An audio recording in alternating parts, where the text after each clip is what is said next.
This is going to be the first video of the kitty corner, and the market has kind of forced my hand on this one. The first stock that I'm going to talk about is GameStop, and I know it's a polarizing stock. Some people won't even tune into the stream right now when they hear that I'm bullish on GameStop. In 2020, Keith Gill, famously known online as Roaring Kitty, made his first video about GameStop. He wasn't anyone special, he was just a normal guy who liked analyzing stocks and posting his ideas online. At the time, GameStop was trading at around $1 per share. The market did not view this stock as having any upside potential at all. On Wall Street, it was viewed as a joke. The dying retail store had lost a large portion of its customers, and most games were now offered online, and very few people were actually buying physical discs. And Wall Street saw this clearly. They had been shorting the stock for years, making millions of dollars as the company got closer and closer to bankruptcy. But Keith Gill saw something no one else was seeing in this stock. His thesis was clear. Their free cash flow was growing at a positive rate year after year, the new management team looked promising, and there was a large portion of assets on their balance sheet. But there's one part of this trade that made it different from everything else, and it was the number of people actually betting against it. Wall Street had been shorting the stock so aggressively that more shares were sold short than actually existed, which meant if the price started to rise, Wall Street would be forced to buy back shares at higher and higher prices. Keith Gill continued to buy more and more shares, and he kept posting videos, and everything changed once WallStreetBets saw the opportunity to bet against Wall Street. WallStreetBets is a famous Reddit page with around 3.4 million users. Retail traders post speculative trading ideas, memes, and love to hate on institutional investors and hedge funds.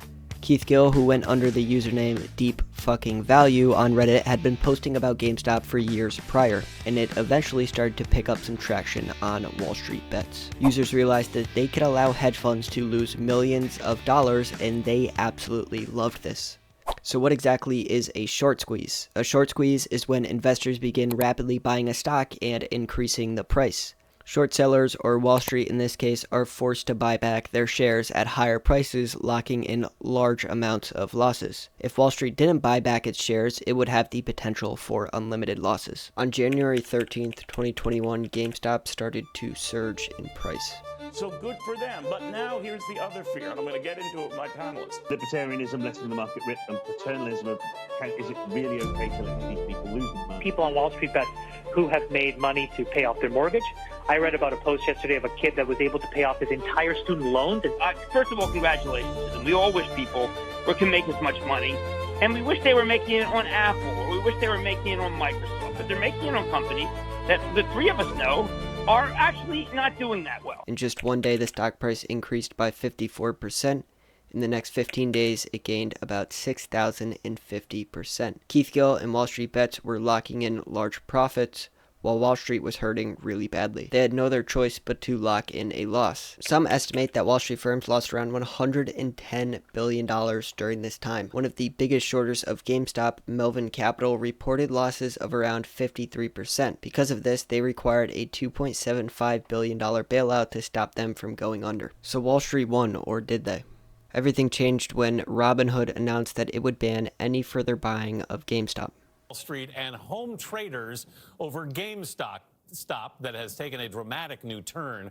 A trading frenzy intensified yesterday when the popular trading app Robinhood blocked traders from buying the retailer's stock. That move led to cries the company was improperly protecting big traders from losing money to small-time investors. Many investors were using Robinhood to invest in GameStop at the time of the rally, and many retail investors were also on margin to leverage their bet, and Robinhood automatically liquidated their positions in GameStop. This was due to Robinhood having to raise its margin requirements because of the sudden volatility, which many brokers have these same rules. And many of these investors in GameStop could not meet that margin requirement, which forced them to liquidate their positions and lock in the gain. Robinhood did not ban the selling of GameStop, but retail investors were outraged. They viewed this buying ban as Robinhood trying to protect Wall Street. At the peak of the rally on January 28, 2021, the GameStop stock price was around $120 per share. And then over the past couple of weeks, it ended up hitting a low of around $9 per share. But the fun wasn't over, and the stock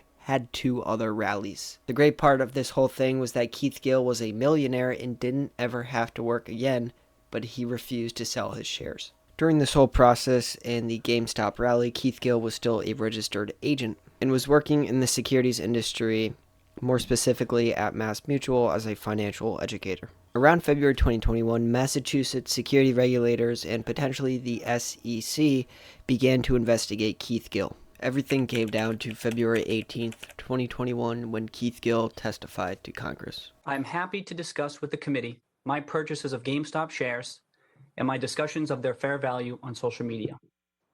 It is true that my investment in that company multiplied in value many times. For that, I feel enormously fortunate. I also believe the current price of the shares demonstrates that I've been right about the company. A few things I am not. I am not a cat. I am not an institutional investor, nor am I a hedge fund. As for what happened in January, others will have to explain it. It's alarming how little we know about the inner workings of the market. And I am thankful that this committee is examining what happened.